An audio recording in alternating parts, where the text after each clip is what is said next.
dude. Careful. Did you forget? Realist podcast. Welcome to your podcast. Welcome back. Welcome home. Officially. We're back for another week. Yeah. Shout out to the patrons, patreon.com/youareherepod. Oh my goodness. It's the best way to support us. Yep. Yeah, we should probably do way more on there, but Yep. for the people that are there, we really appreciate you. Also, Appreciate you a lot. Anytown Actors Lab. Yes. Hey, I'm trying to act. I'm trying to learn how to Can I tell you do something? Please. AnytownActorsLab.com. You want to get involved in acting, Mike? It's a simple website. You join in, you log into that website. I'm using all old terms. I'm old, dude. You join in, log in. You could jump onto the website. Right now, we have classes that are being enrolled online, personal one-on-ones. You can also, if you're in the Dallas-Fort Worth area, go to the class itself. It's a year long. You're going to get the best acting training I can throw at you. AnytownActorsLab.com. Check it out. You can follow the Instagram and TikTok. Okay, today, dude, let me do this. I'm ready. Okay, because I'm really excited, man. I haven't been this excited in a while. We have a guest. Okay, if you're watching, you already know who it is. But if you're listening, met this guy at a film festival, PA. What I thought it was Clark Kent walking around a film festival. I didn't know what was going on. I definitely knew for sure he didn't want to talk to me. Hey, but I was wrong, dude, because someone that good looking, you didn't think he would want to talk to you. He did, and guess what? Sweetest guy I ever met. Great film that's out right now. You could check it out yourself, the Andy Baker tape. We got Bret Lada on the podcast today, ladies and gentlemen. Thank you, Bret, for joining us today, man. We're excited to have you. I appreciate you having me here, and that's a hell of an intro. And the truth is, I didn't want to talk to you, so I'm glad that we get to revisit it right now. All right? I knew it, dude. I knew it. Damn it. He's staring at me from the corner of the room. I said, this guy's a little bit too much right now. Let me back up, okay? How could you blame me? Well, you look like that walking around. Jeez Louise. Guys, what's your workout regimen, really? Yeah, we need some help. What are you doing? I used to be a swimmer, so it all comes. I knew you were a swimmer. I knew it. I try to get at least 45 to an hour in 6 days a week. 6 days a week. Yeah, okay. Well, I just eat like shit otherwise, so it's like I gotta do something to burn it off. When I was swimming, I think I was taking in truly like 20,000, 30,000 calories a day. I'm not exaggerating. Wow. And it got to the point when I stopped swimming, I was on that same diet, and I put on 35 pounds in a month. Whoa. So, yeah, it's absolutely true. So I love eating. I gotta, keep up my diet. I just love to go out to eat. So, I work out so I can burn it off. I got one little question. Do you eat cake?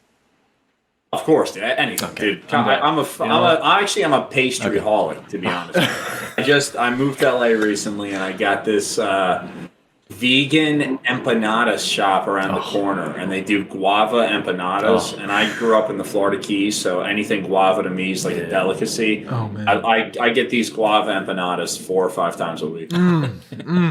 So you're just burning triple what a normal person would burn, so that you can eat whatever the hell you want. I used to, dude. Not anymore. To be honest, I mean, it fluctuates. I realize you can't. Like I used to. For the most part, I kept myself fit for like the job, and it also kind of would help, the things that you can't control, at least throughout the day, I could be like, well, I did something for myself. I went to the gym. I got to go work at it. And it was more about just having a tangible goal that I could at least get done in the day, because like I can't control when I'm booking jobs. I can't control this, but I can control the effort that I put into stuff. So like, it was just, I guess, a way to get some endorphins going, when you can't hook on.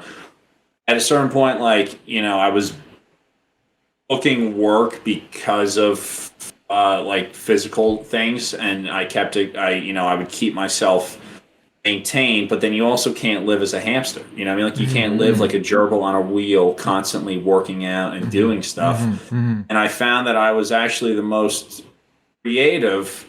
Like I one thing I always hated was like be like, oh, you're just like into lifting weights. Like that's not the case. I did it for work.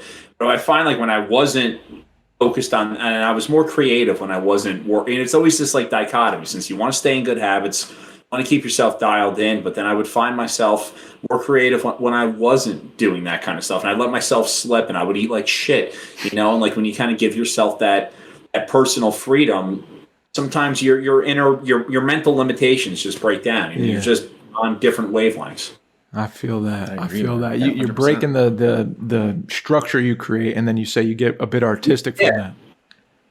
Yeah, it's like that's one thing. It's like we're constantly changing so much, and it's like what worked for me too when I was 24 and 25, it's not going to serve me when I'm 33. You know, it's and like I realized, I had this conversation like during someone about the pandemic. It was like leading up to the pandemic, I was mostly solely working as an actor. So my days would be like I'd wake up, I would get to the gym at 7. I have 3 auditions, whatever. I do my stuff. I go to a side job, whatever. And I wasn't having a lot of time for myself to dive in. The lockdown was one of the best things that I think happened because it made my routine freeze. And then I got away from doing just what I knew, what I thought could work for me. And then it gave me 3 months to sit down and learn how to shoot things. I was using a camera. I learned how to write with Dustin, who I wrote the script with for the Andy Baker tape. I was learning how to edit, learning how to color grade, and it just gave me some kind of respite from like the normalcy of what I thought was serving me, and opened up an entire new pathway. Oh, yeah. Did you before you started doing like before the pandemic happened? You're talking about the hustle of the three auditions a day and the acting grind, and the workout and eating this and doing the auditions. Did that ever wear on you? Were you ever like, I don't really enjoy doing this as much, or was it something you were like, I really do enjoy the process of hustling to become the actor I can see myself being in the future, booking all these jobs and whatever your career you wanted it to be. It's half and half, because like objects in motion stay in motion. And when you fill your days with, when you fill your days with tasks, sometimes it's good. Other times you're like a duck that's just spinning its feet trying to get around. And you need time to let the dust settle. You need time. Like I was always in like ongoing acting classes. I always did ongoing training. Sometimes you take a month off and you come back and you're that much better. It's like the dust settles. Of course, like doing the grind in New York weighs on you, it, and sometimes it can feel monotonous. Like I'm getting up, I'm on the subway, I'm doing this, and you feel like you're in Groundhog Day. Other times it's great, when running to like I never used to really like going on these commercial auditions, since I'd go on these things and I'd be like, I'm in a room pretending to pick a pack of gummy bears off a wall. I don't look like this I never, that to me was nuts. I go to someone, when I was first starting off auditioning, it was hard because I didn't really have TV skill, and like I didn't really understand how to adapt, since I'm theater trained, to do what I was doing on stage to that. And then I started working with some coaches, and then I started booking more and more TV work. So when you're booking jobs, it's fun. It's great. But you go through stages where you go 4 or 5 months and you have nothing. And it's like, how do you keep yourself motivated during those times? And that's, I think, like the testament to longevity in this. It's like, what do you do to keep yourself energized when shit's not going your way? And like, we all go through slumps, like I'm even going through one now, and it's like, what do I do to keep myself energized? And it's not just riding the hamster wheel of like, I'm going to the gym, I'm doing this. You can't do that, And like, even the actors that we're all looking at, that were like, wow, that guy's ripped, like, They go through those peaks and valleys too. Like Chris Hemsworth isn't maintaining that physique. Henry Cavill's not they keep a base level, but like when they're dialed in to be shirtless on scene for Thor or that, six weeks down the road, they're not at that same body fat percentage, because you just can't do that. So, and it makes you more interesting to live a fuller life, there's nothing better than going out to like a nice dinner with like 6 people and just eating whatever you want and sitting around chatting. Like, who wants to go home and eat steamed rice and broccoli when I can go out to Shun Li or something with my friends, split a bottle of wine and just shoot the shit, So it's all balance. Yeah, it's got to be a balance. And it's cool that you could see that now at the age you're at now, but like you talking to the 24-year-old self, you'd be like, hey bro, shut up and get in the gym kind of thing. Like you can't do that.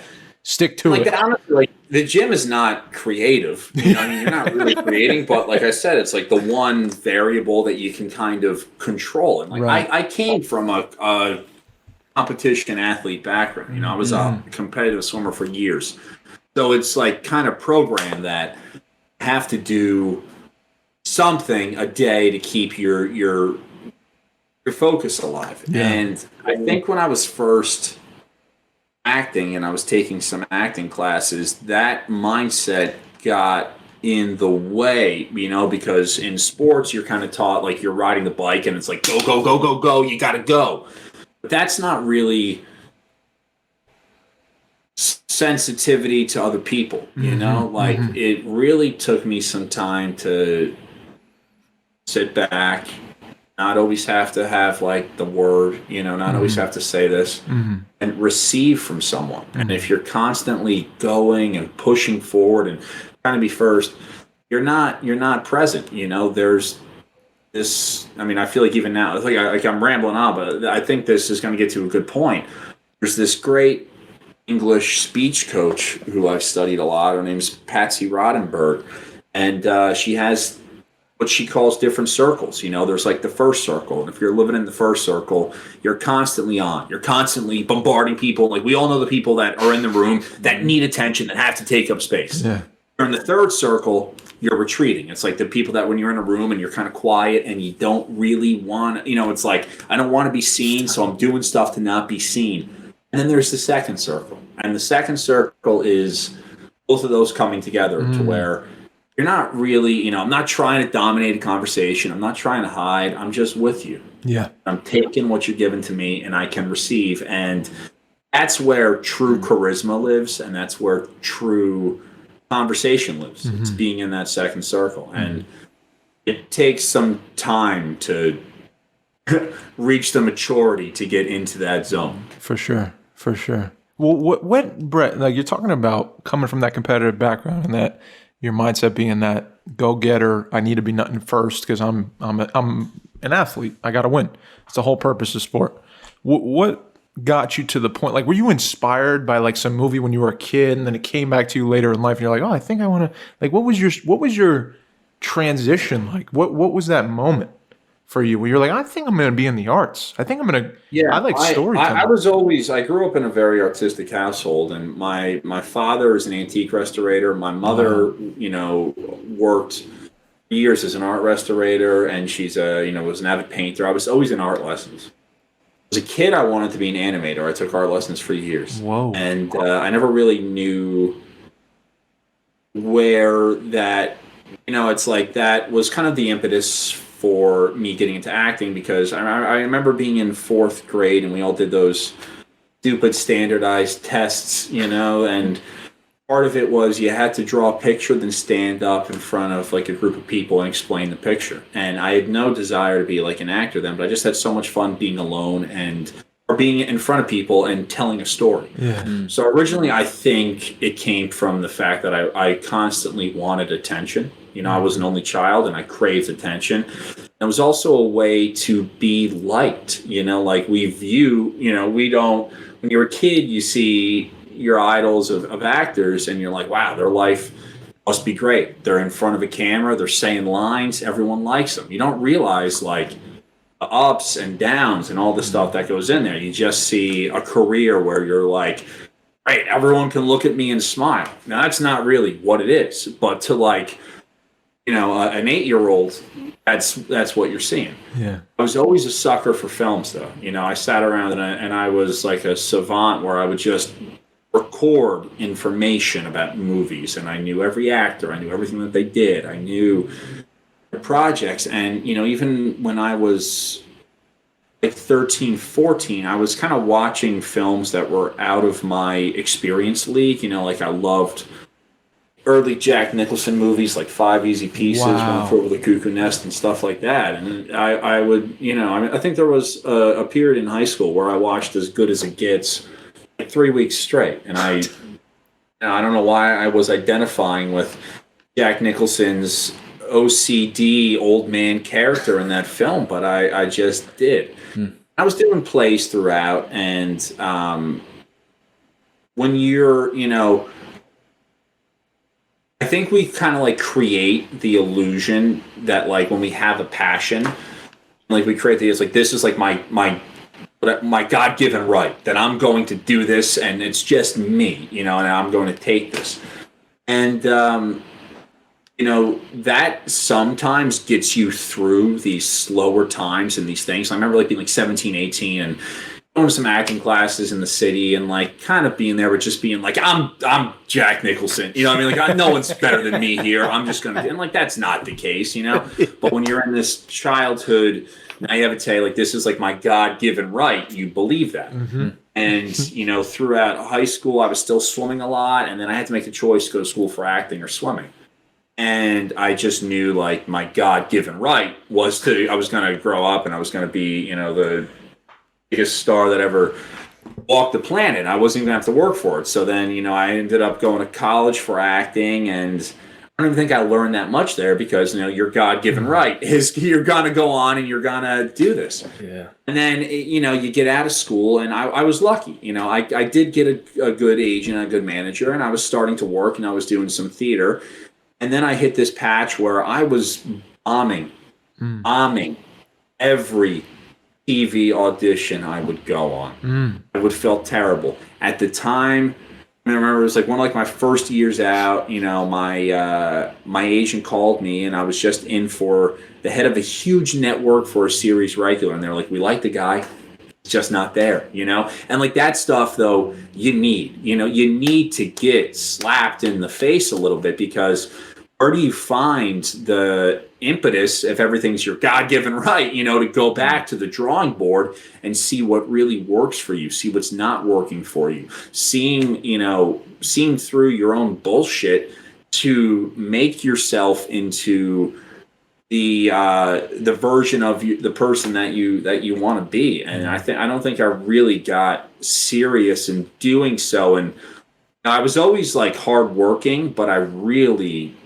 started to be observant of myself and how I could grow as a person when I was like 24, 25, 26, and I hit those roadblocks. And it's like we're always on this ongoing journey, and like it never stops. I like to think I've made some leeway from when I was 25 and whatever, but then we still fall back into these old patterns. So it's just constantly sharpening the toolbox of stuff that you can rely on to make yourself a well-rounded person. Dude, you're very eloquent. Oh, yeah. Let me just say that right now. Yeah. You're a deep thinker, man. We had a few conversations. I don't know. Yeah, no, we did. We talked deeply. And I remember the one thing you said to me about, I remember this vividly. We were talking about your film. And, I loved your film. I thought you did a great job. Thanks, and it's I don't want to use the word melancholy, but it's above the age range of stuff that a lot of people our age are experiencing. And you said to me, it's like sometimes I think, what if my wife were to just die?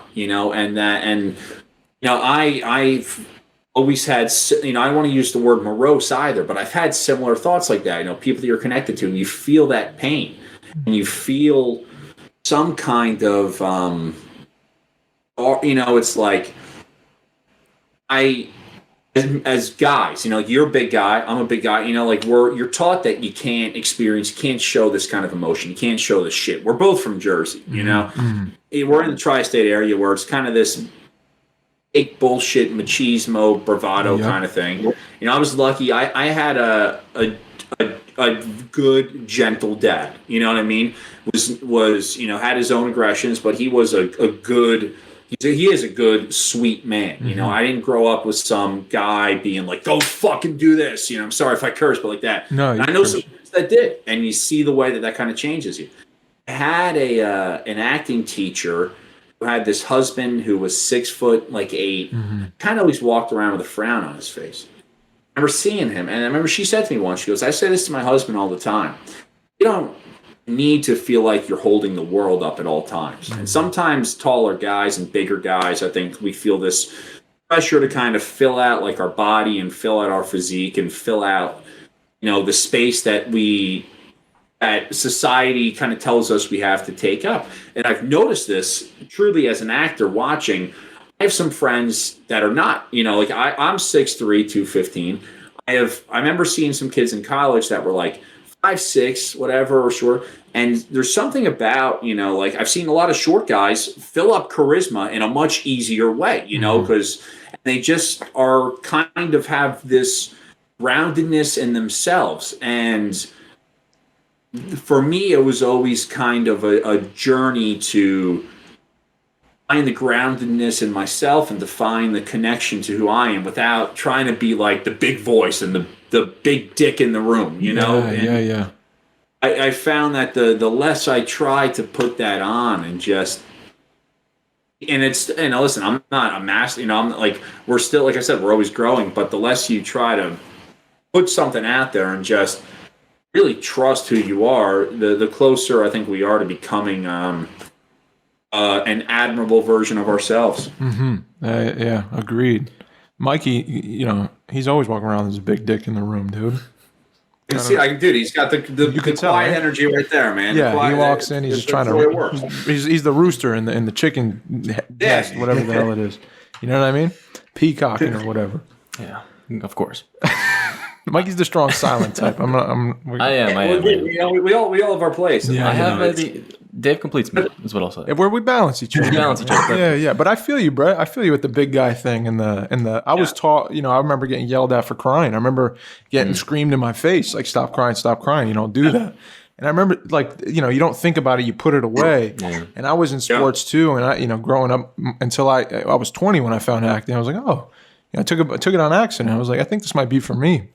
And in college, didn't learn anything. Just learned to, hey, it's okay to. Trust your feelings. It's okay to have feelings, period. And so yeah, like it was a late start for me, but that's what acting gave me. And I think the more I leaned into my vulnerability and like, my whatever I was feeling, the more I leaned into that, I was able to like I can hear you. And I can understand now. It's okay to cry. It's okay to. I still fight my tears though, like as a habit. I was talking to Mike about this the other day, like. I talk about this a lot with you, but like when I cry, I have this like thing that happens as soon as it's coming, which is like a fight. It's like it's just a struggle. I gotta hide it from you. I can't just let it out freely like I want to. You think about like when a baby, when a baby is crying, it can cry for hours. Yeah, and there's no restraint in its voice. Yeah. It's around like age 2, 3, 4 that a mother says to a baby, shh, shh, shh. Right. So it automatically starts to close up its chest in a way and stop. And it's a physical thing, like as guys that we, or women too, but like that we do to stop ourselves. Now, as the general population doesn't have to worry about that. Yeah. We're trying to keep like an open vehicle of expression. Yeah. And I've taken different levels of voice and speech for years to really like relax those interior, to relax the sides, to relax this, to breathe, and it's instead of trying. I know exactly the feeling is when you tighten up your vocal cords in this. It's a reflex that we do to protect ourselves, and to break reflexes, it's hard, but you want to train yourself, breathe into it, and to like as actors, I think it's this fine line where it's like, we don't want to be masturbatory and like overindulgent and breathe in and pull this up.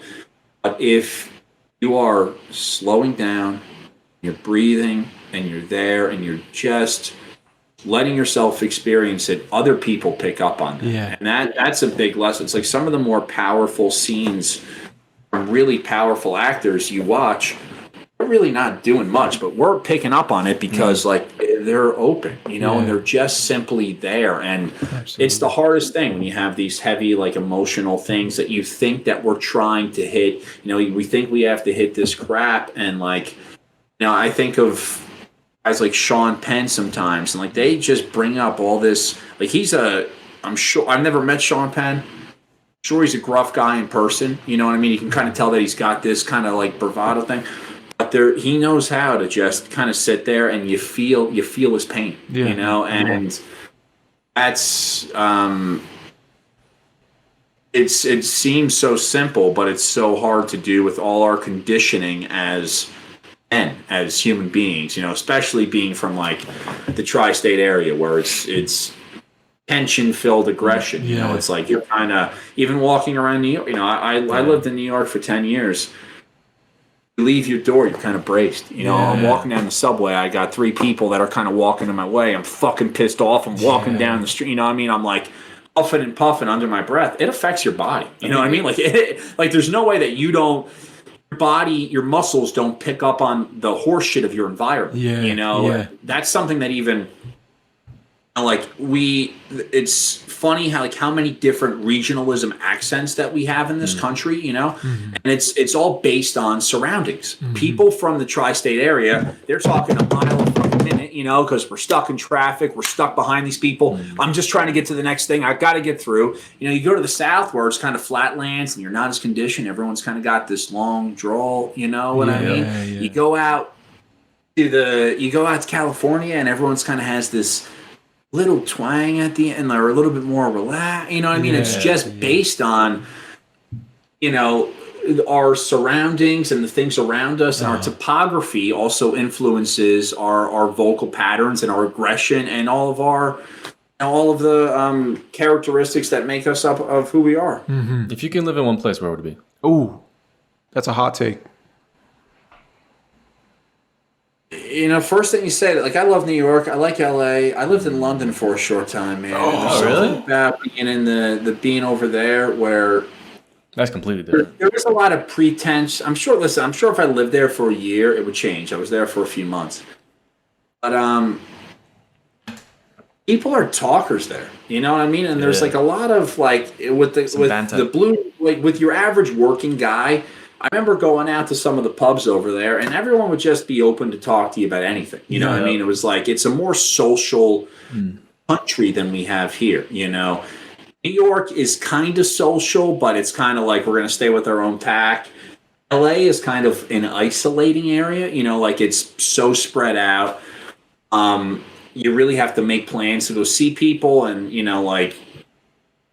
everyone here is just smelling their own shit so much that sometimes it's tough to be like, all right, I'm really going to connect on a deep level. At least I find that with Australians, and I find that with people from the UK, that you just it's a more social culture, and people just want to talk to you.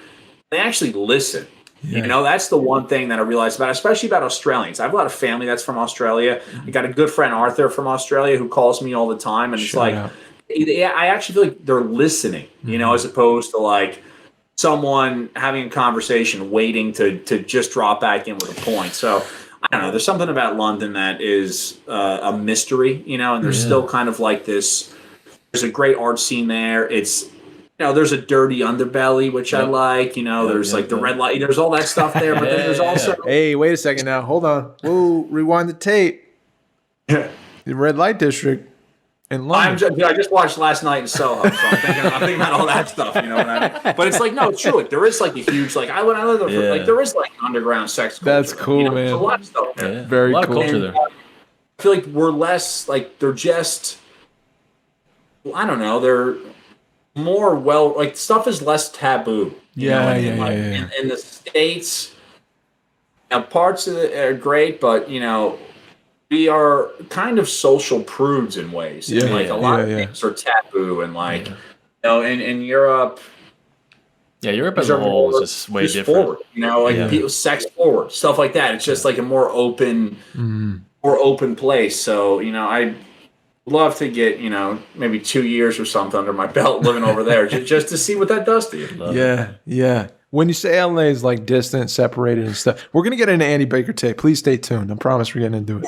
But this is how the conversation goes. We got to follow it. It's the point of the show. You talk about LA because I was in March 2020. I was in LA the first week. The last week of February and the first week of March, I was in LA. Oh, yeah. And I was with some friends. I was with my best buddy, and I was with our wives. And we were like, I think 6 months here is the move, guys. We had a couple films we were looking to make, and a producer just told us, yeah, guys, here's the money, go. And we were this close, man. We were looking at places and doing the whole thing. And I've been doing the New York thing for a decade, Jersey into New York and back and forth, pursuing acting and filmmaking. And man, I saw LA when I went there. I was like, this is beautiful. The coffee's great, burritos are great, people are friendly. I was there for 2 weeks though. I didn't get the full scope. And I didn't hustle there either. I didn't go after it in LA, like a lot of my friends have. And like you're doing now, I don't know what your day-to-day is like, but, how do you see LA now? Because you described it a little bit.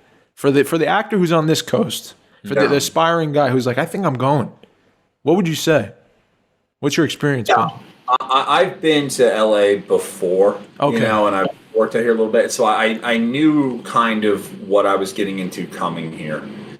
I spent about a month in Coronado Island in November of 2021, which is San Diego, and in LA. And then you're a little bit in like vacation mindset when you're doing those things, and you're not, like you're seeing the bright sun, you're seeing the beaches, you're seeing, the hot chicks everywhere, that kind of stuff. And it's a little bit different when you're here. I've had pretty good experiences so far, but I've also dealt with a lot of isolation, a lot of kind of loneliness, and that's what I'm told that everyone that moves out to LA goes through. They kind of call it this LA fog. This is certainly a much different breed of a city from New York, where you are not socially connected like on the subway. Like even in New York, like even if you're not connected on the subway, you're still around people. Mm-hmm. Here, you have to drive everywhere. I have a lot of close friends. I'm about 30 minutes away from my good friends that are at the beach in Santa Monica. For some reason, 30 minutes on the subway seems like nothing. 30 minutes in a car sometimes, especially when gas is $7. You're like, I'm not doing this. Yeah. So, like, I find that.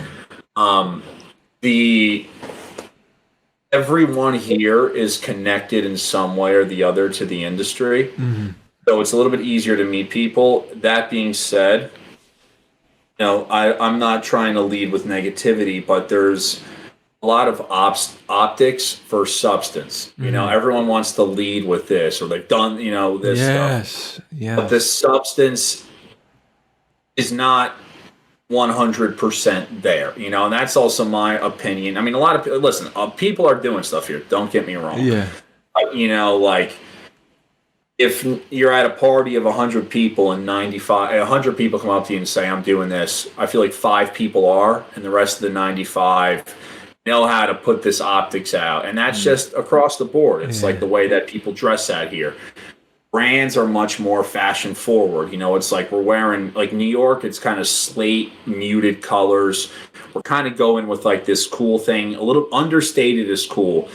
Here, dude, it's like we're going to wear the goofiest fucking Balenciaga shoes that we can muster, and these over flashy, ridiculous Louis Vuitton jackets, and it's like, this is fucking clown world, And like I'm sure that people here look at New York fashion and be like, oh, that's boring, but it's just, it's a different thing. I am never going, I mean, like, in no other part of the world would Balenciaga be able to sell a pair of ripped up shoes for $1,800 and be like, this is high culture, besides people out here that want to be like, look what I'm wearing, I'm better than you. And that's what is a little, I mean, yes, I think as humans, we all have this like deep seated thing to be like, look how well I'm doing, look at this shit. But here it's viral, dude. It's a virus. So that is, and that's the difference I've talked about. Like, I feel like if people that are truly the West Coast are just a different upbringing. Mm-hmm. I dated a girl from Seattle, and I had East Coast temperament.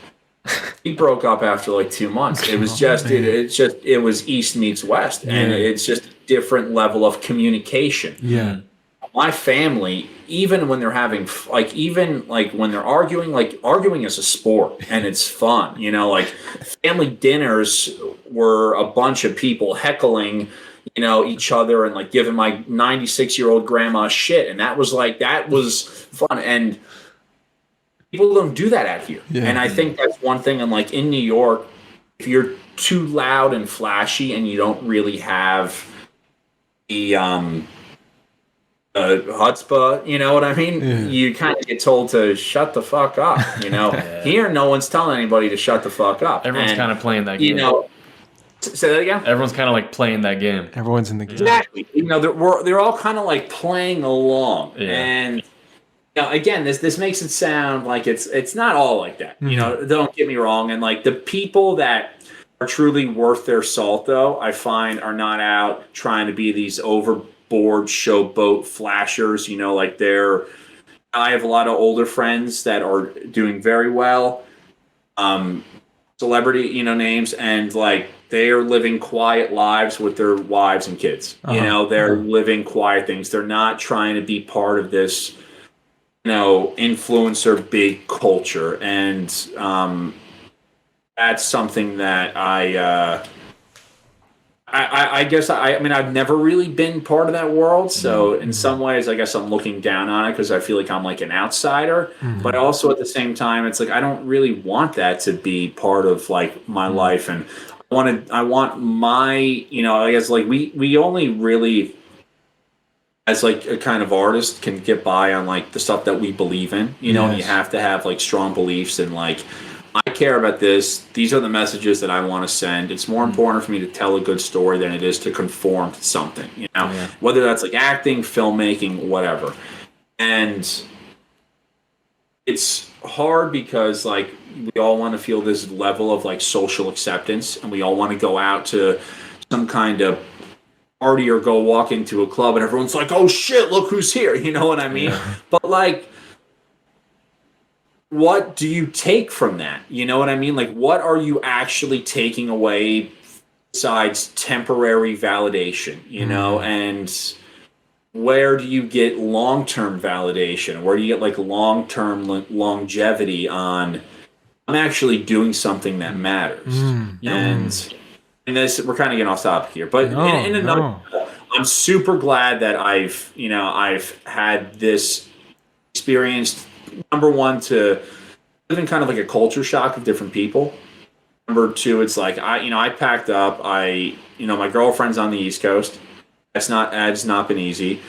I moved to a new place by myself, kind of like not really working. You know, like I have savings. I have my film coming out, but like when I first got here, it's still kind of a really slow time for my demographic and type. I've worked as an actor since I've been here, but like I haven't auditioned a fraction in the much that I used to in New York. But it's also part of like the climate of what, it's just like there has not been that many opportunities. My jobs have been mostly from networking, and that's something that this town's good for. It's like I had a director, we got along, sent him my stuff, he wanted to see it, and he just put me in his new feature. It's like I am the voiceover for this YouTube show, which is turning into an HBO produced Max series from a friend who's a big casting director out here who kind of liked my vibe. So it's like you are more connected to people out here in an industry sense, but at the same time you're more isolated from people personally because, like I said, it's optics versus substance. Yeah, I want to just add to the a little bit of the conversation before. I think the main problem, I feel like, is how you feel like you weren't ever a part of that when you moved to LA, like that, all wanting to be the same. And I think it's like an identity crisis when people go out there to search for something and they know they got to get someone. They know that there's like a picture of like the ideal person, like to go out there and like do it, right? Yeah. And they're all trying to figure this thing out.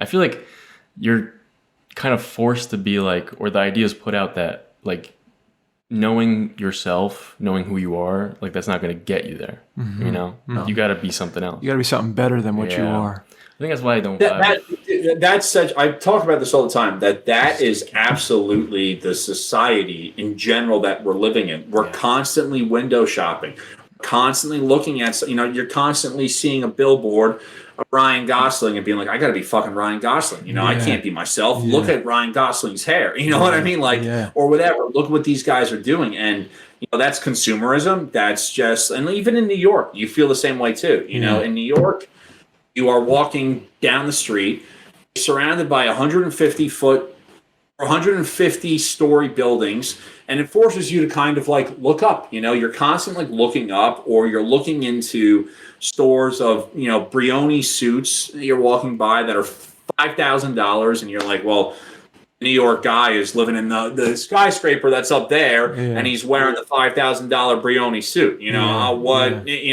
So it's not any different than being in New York in that sense, in some ways, where like everyone is trying to compete with the image of what we qualify in this culture as successful. And there's such, especially now, like, in the arts, finances go up and down. We're all over the place. But, like, I'm not making the same that my friend in white collar finance is doing, that's going to Australia 2 times a year and doing that stuff. It's just not, it's just not what I'm doing right now. Yeah. So if we constantly, like, and we're taught that we have to reach outside of ourselves. Stuff to validate us. I need to buy this new shirt. I need to buy this crap. I got to get my teeth whitened and veneers in order to kind of fit in. You know what I mean? Like, we're taught that what we have is not enough, and it's hard. Like, I have, some days I wake up and I'm like, I've accomplished a lot. I'm good. I wake up, dude. Everyone has imposter syndrome. You know what I mean? Like, we all deal with imposter syndrome, no matter who you are, and if we, and that's what I think consumerism and this society bases it off of, is that they know that we all have imposter syndrome. They all know that we want to be the guy in the room that everyone's like, there he is. So, like, they can market us this crap, and we're like, this is gonna fulfill me.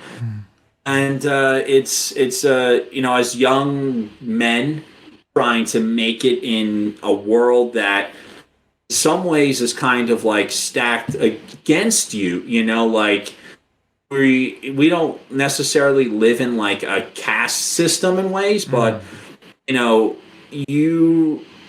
it's social upward mobility is possible, but it's also very difficult, and that's something that we are taught to crave, that we're taught that if we do this, we're going to excel. And like the idea of like moving socially upward and upward mobility, it's a universal desire for people, but it's a tough system to really do that in.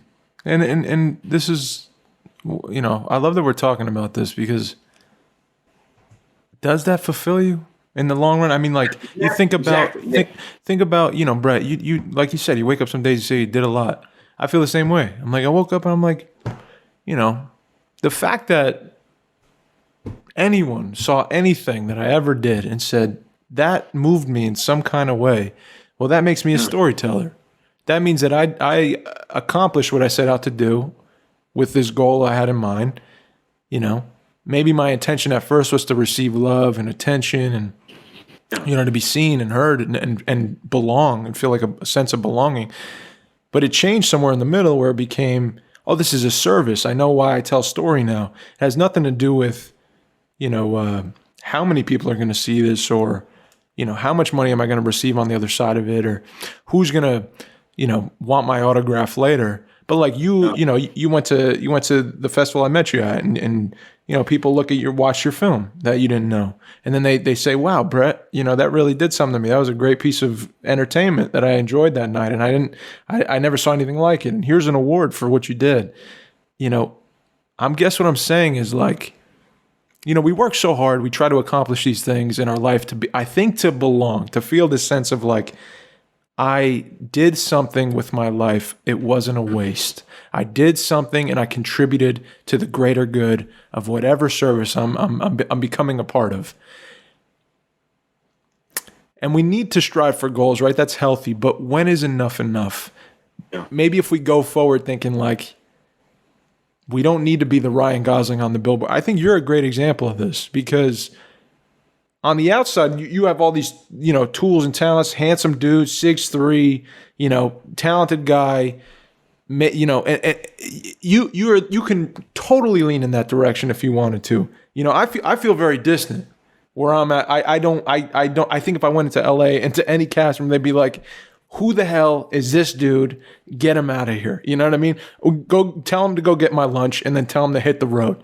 You know, like that's what I feel like that would be going on for me. But like you seem to have all these like tools that I just feel like Hollywood would say, LA would say like, yeah, Bret could fit in our system easily. We could put him in anything with The Rock, with whatever, and he's gonna kill it because he can act well, and then he can also he has a sense of humor. He's handsome as shit. You know what I mean? Like they can use that, and I guess I'm saying for you, like, because now I want to get into the Andy Baker tape. Oh, sure. A lot of people, I think, they look at the glamour of the industry and they say, that's where there's gold in the hills, right? But you did something different. You said, you know, there's gold in the hills, sure. And you're saying now, and you know, talking to us, I'm not trying to be Ryan Gosling. I'm not trying to be on the billboard and have that be a huge part of my life where I sell a bit of myself, you know, to have this success. You're telling a story, and you did it in a time where the world was like shut down. You decided to go the other way and say, well, I want to tell a story. And if that's to people in Hamilton, New York, you know, in a theater that, you know, upstate New York to see a story, I'm going to do that. And you took what you had at your disposal. You learned what you could learn because you had this desire to make a film. And I guess I just want to talk about that, man. Like, cause that's what I admire. That's something I look at, and because it's easy, you know, it's easy to blow up. It's easy to be hot on TikTok and then, you know, be thrown into the next Netflix, you know, series or whatever. But it's not that easy to pick up a camera and learn how to write and join up with your, you know, one of your buddies and say like, that's what I was telling Mike. That's what inspires me, what you did, you know? And we get to watch your film now. You just sold the thing and look how you're doing. You know, that should be, in my opinion, in my heart, that's the things that I kind of look for in storytelling and people who are doing it. I just love that, man. You know, I'll stop talking. Well, number one, I think you're being very modest about yourself. You know, like I think that we all kind of have, you know, and I'm not saying this to just blow egos, but like it's we all kind of have ways to kind of like poo-poo on ourselves. You know, I don't know what to say, but like I do that. Everyone does that. You know, There's so many things about me where I'm like, oh shit, like that. So I've been in the room, dude. Where I've walked into rooms and I'm like, I feel so underwhelming compared to some people that are in there, you know. Yeah. And we all do that. You know, coming, like I said, like coming from doing a lot of network TV in New York, you know, I worked a lot in like, you know, I have guest stars, I have recurring roles. I go to some of these auditions sometimes, and then you're in the room, and you got a bunch of guys that you know that are like series regulars on stuff. Mm-hmm. And when I was less comfortable with myself, it totally psychs you out. You know, it's like if you're an up and coming boxer and you see that you're going up against fucking Tyson, how are you gonna feel? You know what I mean? Mm-hmm. And that's what is so tough about this game is that it's not your skill and the stuff that you learn can easily just go away by your own doing, by your 100%. Brain. And 100%. I've also had this thought a lot where sometimes, you know, I mean, ignorance is bliss. You know, if you're, you know, I'm not going to say anyone's name, but like if you're one of these you know, you kind of start young. Everyone in the world is telling you, wow, you're amazing. You're so great. We're going to give you this role. You're going to do this. Kind of just have this inflated sense of like this is like going back to like God-given right, I'm going to do this. Yeah. And in some ways that serves you, you know. It serves you if you have this brash confidence. You know, if you take a young kid, if you take two young kids, give them the two separate parents, you know, one set of parents are extremely impoverished, you know, they are working survival jobs constantly. Give another kid to a home that is extremely affluent. You know, we're not always going to, every time the kid that's from the affluent home is going to succeed, but the ones that are able to kind of have nurturing fulfillment from all levels are going to have the consciousness that grows to feel more like supported. Right. So it's, you know, sometimes, like earlier, would let myself get psyched out by crap, and I've sabotaged myself mentally over and over again. What if I had any success from the Andy Baker tape? It was doing something that was purely my voice, and I think that was the best reward that I got from there, was that I didn't have to like change my persona. I didn't have to censor what I was putting out there. It was a raw stab of something, and we did very well in the festival circuit. We got it picked up, we got sold. We just had a 3-week rollout with distribution. For the most part, our critical reviews are coming in, and they're great. I get shit on sometimes from like randoms on like Letterboxd and like randoms on IMDb, and like I've had a few bad reviews. And like even this weekend, man, I went through such a dark mental spot, and I was like, I read this one review. I was actually a competing producer, which I didn't even really put 2 and 2 together. Look at that. But, it was like this poorly acted duo, intrepid or terrible storytelling, will never save this turkey of a film, whatever, some shit like this, I read another, I got like 3 bad reviews in a row. These were Letterboxd. You're not even like film critics. I mean, I've had some film critics not like it. I've had some that love it, At the end of the day, though, it's, you can't really take anyone's opinion. I can't look at the good reviews and be like, fuck, I'm king of the fucking world. I can't look at the bad reviews and be like, I suck. Yeah. You have to be proud of what you do. And not always when I look back on the film, like it was my first feature film that I directed, my first script. Are there things that like 2 years down the road I would have done different? Absolutely. But like I put my best foot forward doing so. I put passion into it. I put love into it. I devoted my time to it. And the success that I did get from it, I am proud of. That did do something for my own confidence in some ways, of just being like, well, fuck it. I am who I am. You know what I mean? I know who I am.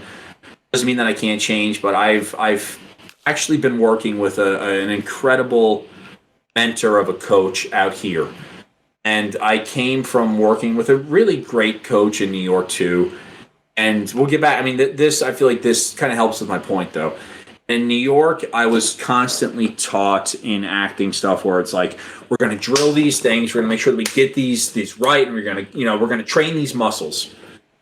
Working with a different coach here who is really about empowering your own voice and getting yourself really into something, really receiving from other people, and getting back to everything as a creation. And like, it's not about the outward result. It's not about me booking a job. It's not about doing this. It's about getting back into the fun of creation, which is something that we lose when it just becomes like, I got to book a job to become famous, to become this thing. You know what I mean? But if I just came from an acting class, before I got on with you guys, and it's like, I know today that I actually cut noise out of my head and just got back into like creating and fun. And like that's what the Andy Baker tape was when I started doing it. It was, I didn't have any industry voices telling me this is good, this is good, this is bad. Hey, you should do it this way, you should act this way, try it this way. You know what I mean? Fuck that. It was me. You know what I mean? And I put myself out there, and I used a risk muscle, and that is something I suggest anyone in this business and art form do, is create something. Put blinders on to the outside world. Don't listen to a fucking voice that says anything to you, because other people ruin shit for you, no matter who they are. Even if it's a good comment, it's a bad comment. Other people infect your mind sometimes, and you got to just cut out the noise and be like, fuck off. You know what I mean? This is my vision. This is what I'm creating. This is what I'm going to do. And like, if 1,000 people hate it, 10 people like it, you're still giving joy to 10 people. You know what I mean? If 1,000 people like it and 10 hate it, great. You know what I mean? But it can't be about like, you can't go into these things. You can't go into these audition rooms. I can't go into writing films. And like, this is my struggle now, is that I'm I'm in sophomore syndrome. I had a decent amount of success with the first film. I know I want my second one to be better. I know that I want it to be this grandstanding thing, and I'm like, how do I one-up it? How do I sit down and do that? And that's what it can't be about. It can't be about doing this. It has to be about, I want to dive in. I want to create something. I want to get my voice out there, and that's the barometer of a successful artist. It's not financial gain. It's not I got this film picked up. It's not I got this. It's how much of myself and the shit that I have going on in my brain can I get out there onto a piece of paper and communicate to someone else. Once I do that, my job's done. If someone else gets it, great. We're on the same page. If they don't get it, great. That's not on me either. You know what I mean? Like, I can't imagine that David Lynch gives two fucks about some people that don't get his stuff. You know what I mean? Like, yes, it hurts when you have people saying, this didn't make sense, this sucked, blah, blah, blah. But, like, it's all noise. You know what I mean? Yeah. And, like, that's the thing about this, any kind of art form, is it's fucking subjective. I know Georgia O'Keeffe is an amazing painter. I used to go look at her stuff and I'd be like, I hate these colors. You know what I mean? Like, I can't take away the fact that she's a brilliant artist, but like I would look at some of the color palettes and I just hate that Santa Fe color palette. You know what I mean? Yeah. I would gravitate. One of my favorite paintings is this Picasso painting, Blind Man's Meal. And it's the exact opposite of Georgia O'Keeffe. It's dark blues, dark hues, and like this. And like, that's my sensibilities. Does that mean that Picasso is better than Georgia O'Keeffe? That, who knows? You know, I mean, it's just subjective, and it's, you know, it's like we live in a society where, like, yes, like it is, you have to make some kind of money. So we're equating success in the arts with being like, well, I made $300,000 on this show this year. I'm living in a nice house and I'm driving a BMW. You know what I mean? But like, you're still hollow. I know so many people that live that way that are still hollow. And that's where it is like, you know, it's where do we fill out the hollowness inside of us? And I don't even know if even the answer to that is getting our shit out there, because like at the same point, like you get it out there, like what does that do? It's like you have to push yourself to use your sensibilities and use the way that you view the world and frame it in a way that you're serving someone else. So I think like the ultimate goal is to serve. And that sounds corny.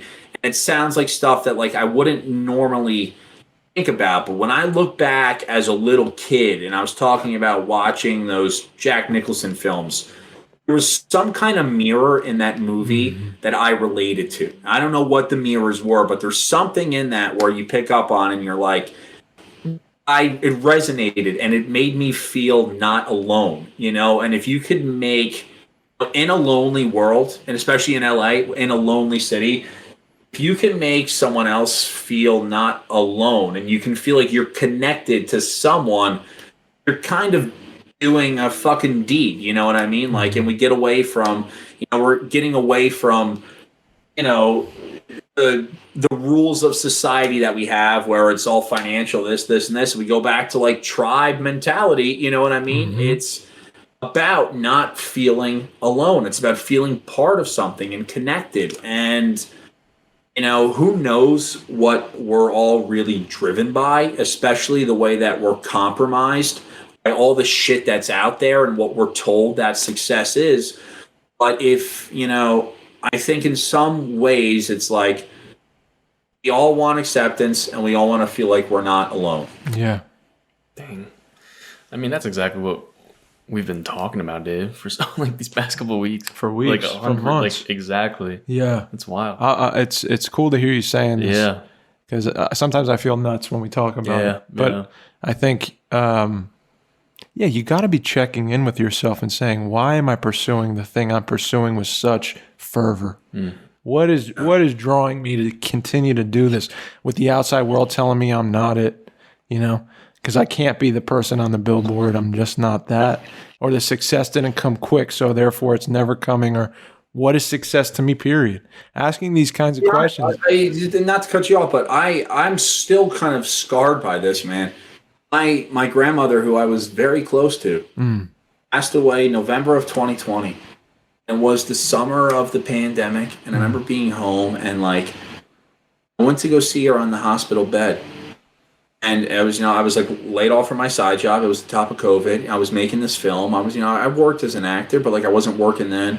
And one of the last things she said to me was, "Do you have a job yet?" You know what I mean? And it came out of like love, being like, "Are you taking care of yourself?" But it's a hard memory for me because I was in that emergency room, like hurt and almost like seaming underneath the seams, and like knowing that this is going to be one of the last conversations that I had with someone that I was really close to. Yeah. And the memory bothers me to this day, and it makes me emotional thinking about it.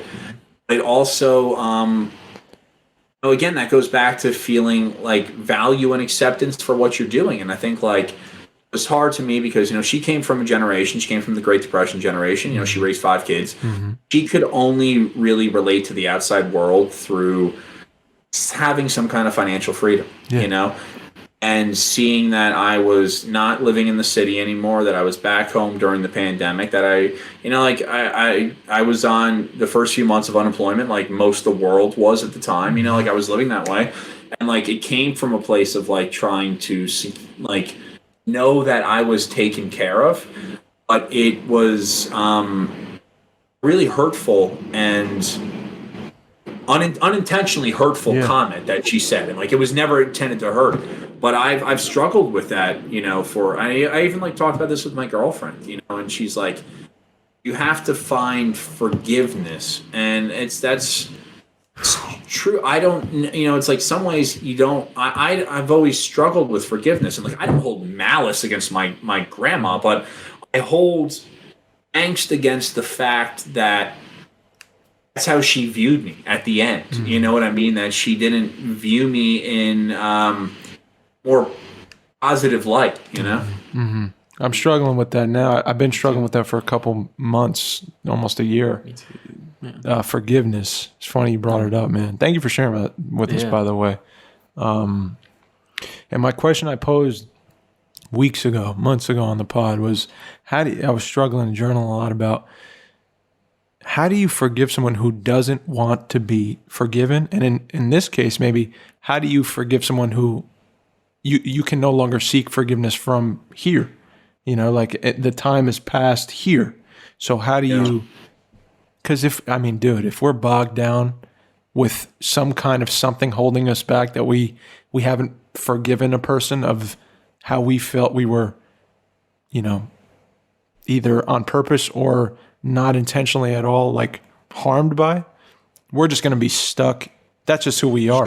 We're going to be stuck right where we're at. And with this specific person, I'm finally like, the more I ask it and the more I process it and do what you're doing right now, which is looking at it in the face and going back there and feeling what you're feeling about it and investigating what she meant and where she came from and, why she said what she said and where you were at and the circumstances of your life and the world's life and what was going on. It seems to start to put things in perspective a bit for a chance of forgiveness in the future. So that's the thing I'm working towards now, is like, I'm finally getting to a place of, I can forgive the guy who caused me the most pain in my life without ever getting from him, and I'm sorry. But I know I have to, because if I don't, I'll stay here. And it'll fester. And that's the thing. And listen, I struggle with it too. I struggle with someone cutting me off on the road, pulling out behind me, being like, "Fuck you," you know what I mean? Yeah. But at the end, and I know this. At the end of the day, we're only polluting ourselves. Amen. You know what I mean? Like, my fucking aggression is not affecting that guy in the other car. Nope. It's making me worked up. It's making me drive faster. Whatever. It's building up tension on my side.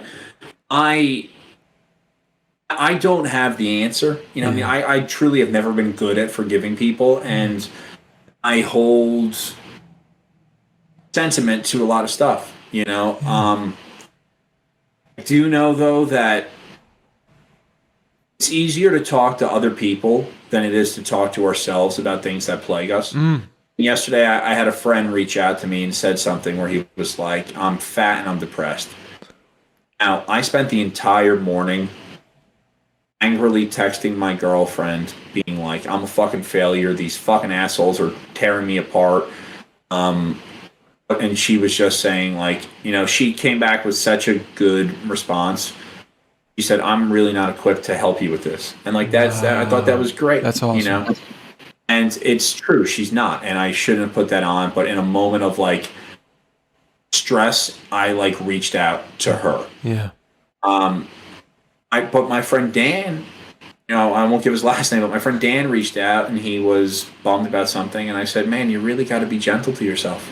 You know, like we just all went through collective trauma. You don't have to be flawless and perfect right now. Our life ebb and flows."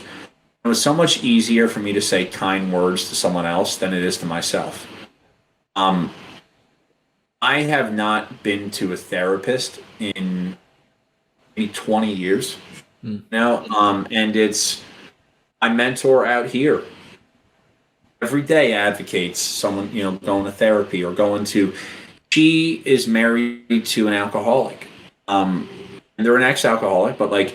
She goes to Al-Anon meetings all the time as ways to cope, and she says it's for people that don't even deal with that to go to these meetings to learn coping, you know. And it's hard for me, for some reason, to say, yeah, I'm going to go do these things, and I don't know. It's like I know my behavioral patterns, and I know the way that they're kind of locked in, and it's then we're really touching on like our deep subconscious, and that's like our true id, and I think that's a really tough thing for us to change, you know. And for some reason, something is stopping me from being like, I'm gonna go to therapy right now, you know what I mean? I'm not against it, you know. I wish it was a little bit more accessible in like the world that we're living in, where you don't have to pay $300 a visit or something. But I know that I need to learn someone else better coping mechanisms, because you burn yourself out when you are in your head spiraling and doing this stuff. And I've wasted too many hours lately being upset at people outside of me that I feel like have wronged me. At the end of the day, like, words don't really mean shit, you know, and someone else's opinion doesn't really mean shit.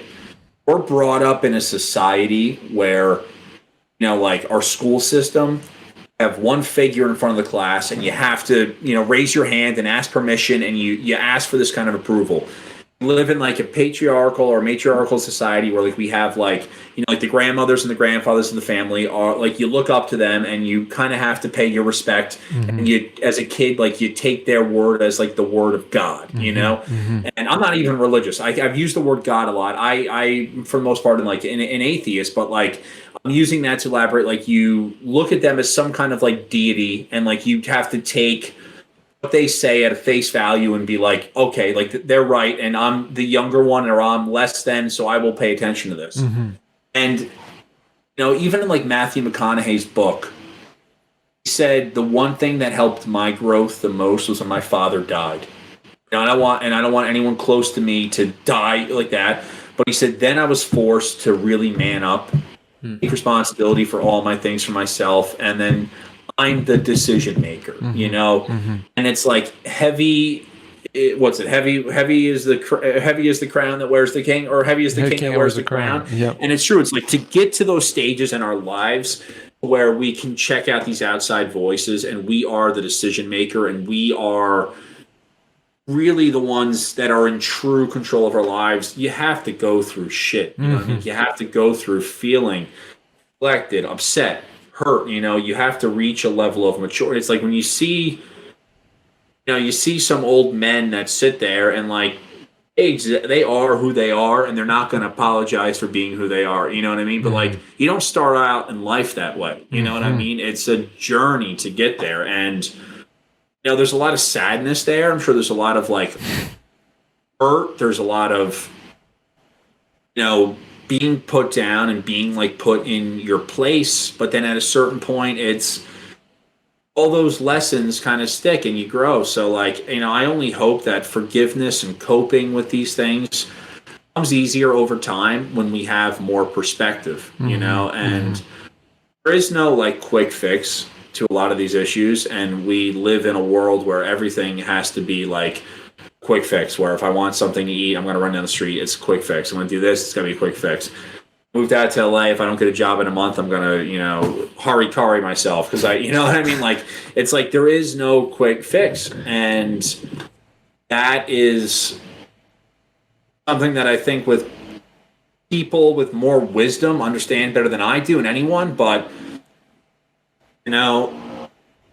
you got to go through shit to get out to the other side. So maybe even like, I don't know what you're struggling with as far as your level of forgiveness, but sometimes even sitting with something and having it fester inside, even if it's 2, 3, 4, 5 years, in some ways that's part of the process of how you're dealing with it, and there's no right or wrong to deal with it. It doesn't mean there has to be a timeline where one day you wake up the next day and you're like, given it's off my chest, you know? Right.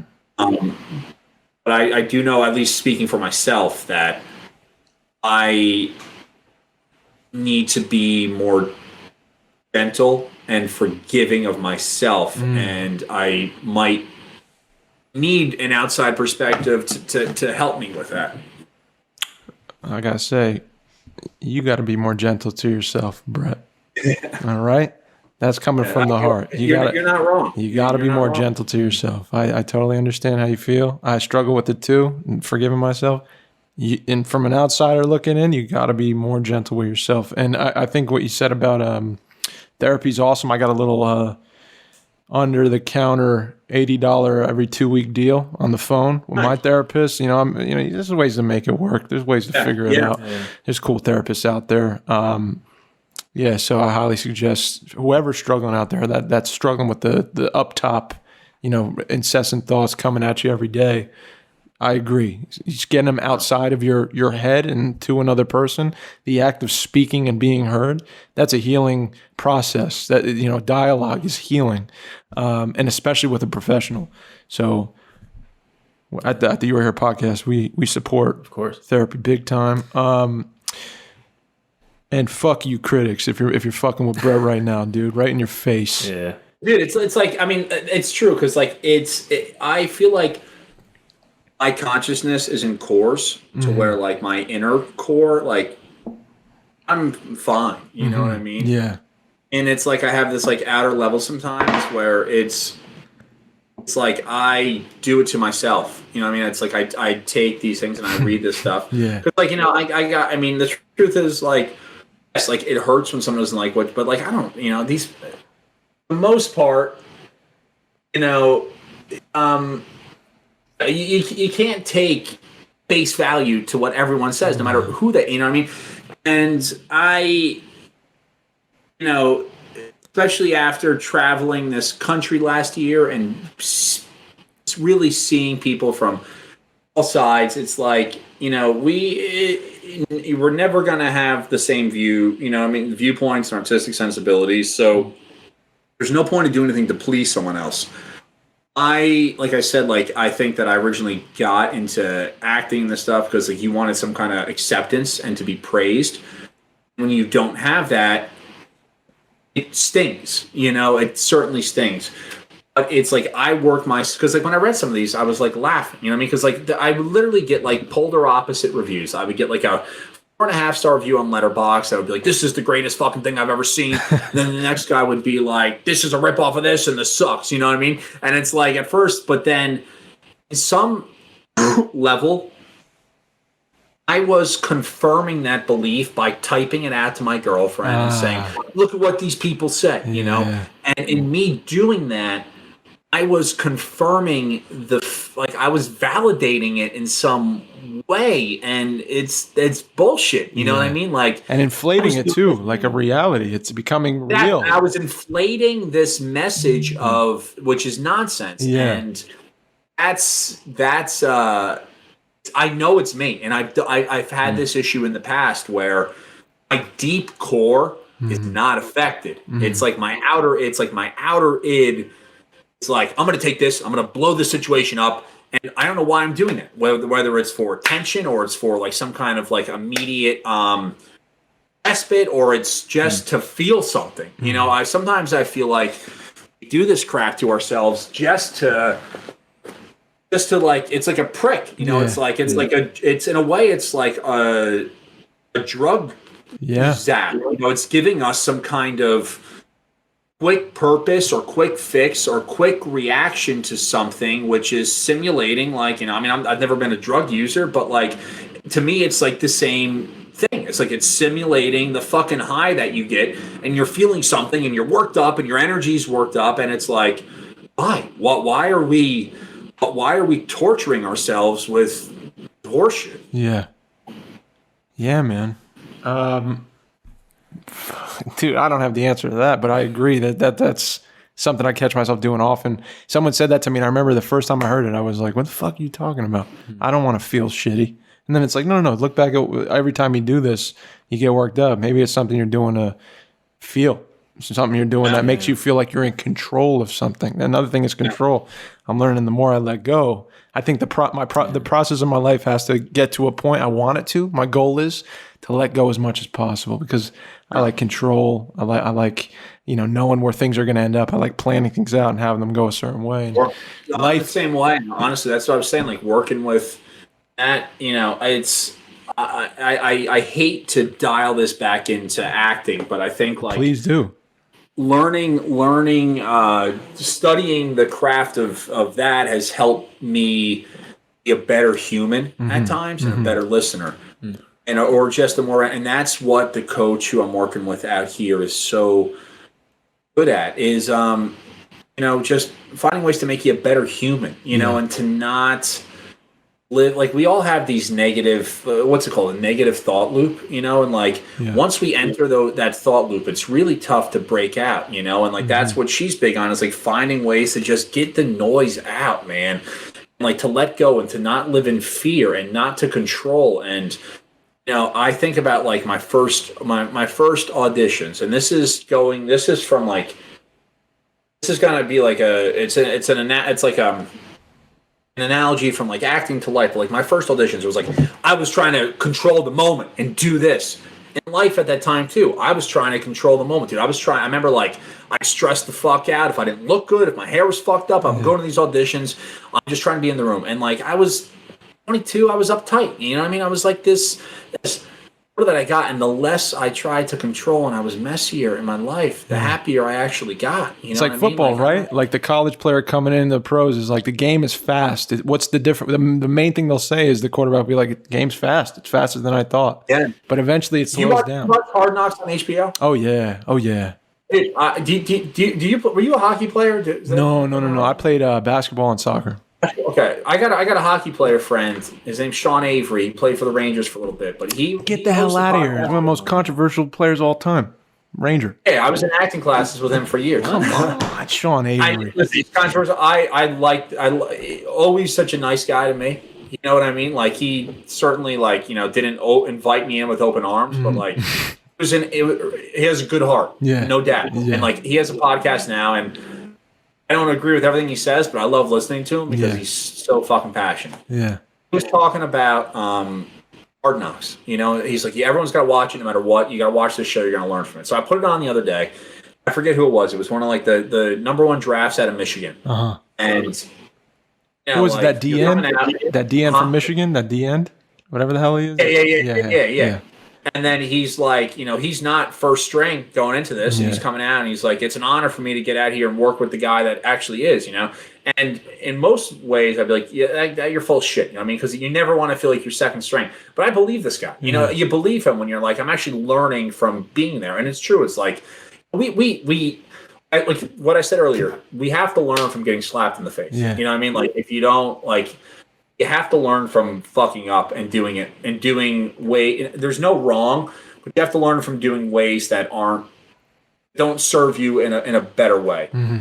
And that's what like my first years of like acting were. And it was like mental sabotage, and it was not fun. And it was not this where like now at least I'm at a stage where like I'm not trying to prove myself as much, and it can become fun, and that's more of like my life too. You know, I'm like better in social situations. I'm better going out with people that I don't know because like I'm not trying to put on the image of like, wow, you know, I'm the fucking New York actor guy. You know what I mean? I'm just really trying to be with people and have a connection as opposed to like putting an image out there. So, you know, that's what I've learned. If anything, if I gotten anything out of this, it's like loosening the fuck up a little bit, you know, and just, you know, it's a lesson that I'm still revisiting. Yeah.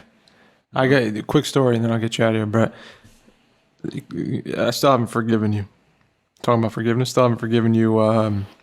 You know, we're at the festival, at the Reading Festival, real quick. Meet Brett, I meet Evan, I meet a couple other dudes, all getting along, all having fun, you know.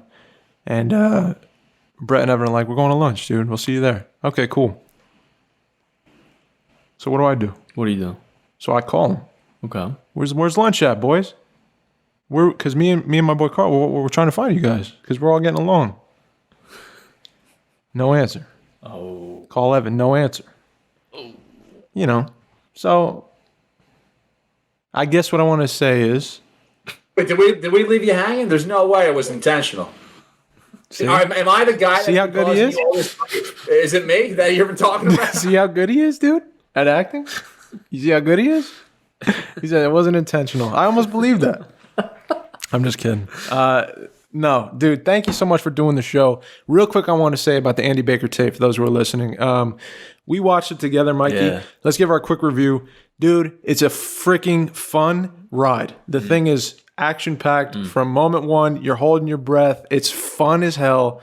It was just an exciting piece of entertainment. I love found footage stuff. I love like the camera work. You guys like really were good with the camera. You know, it's pretty impressive. And I suggest it if you're into thrillers, psychological thrillers. If you're into brother dramas, it's just got a lot in there for a first feature, man. Like kudos.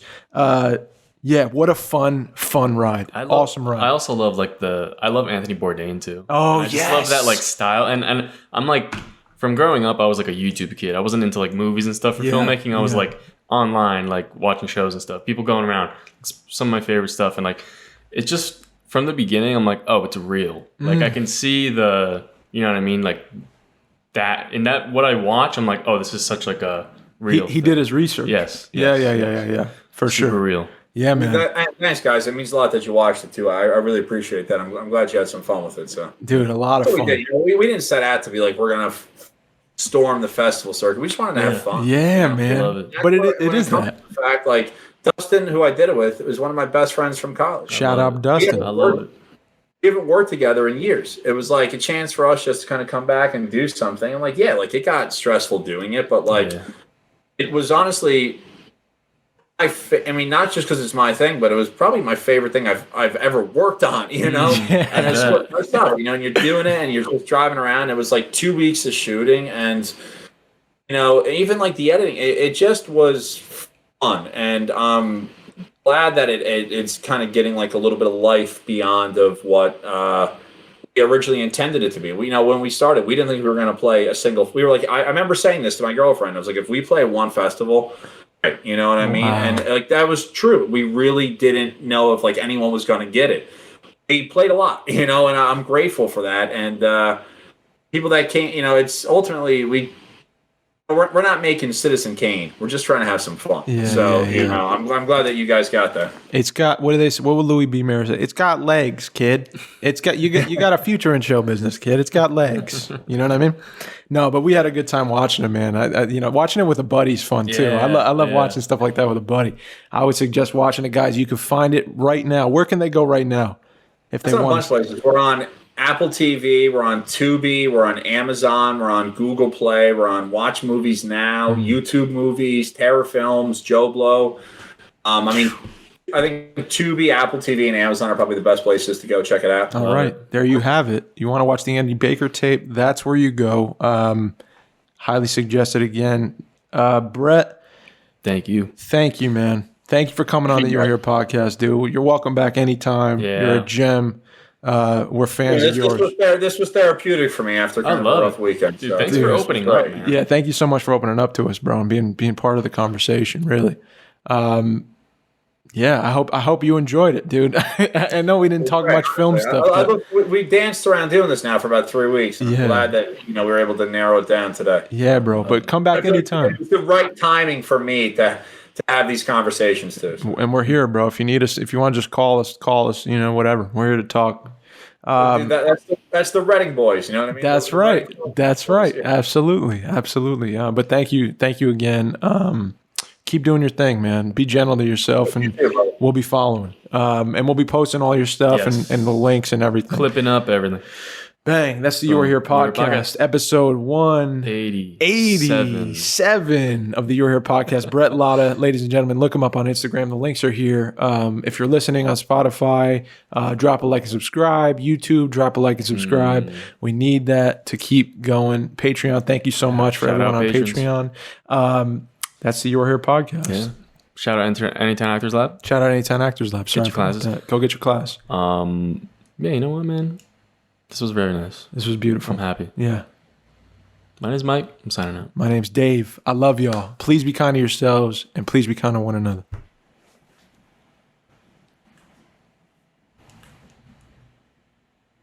And that's Bret. That's Bret. Flash. In the flash.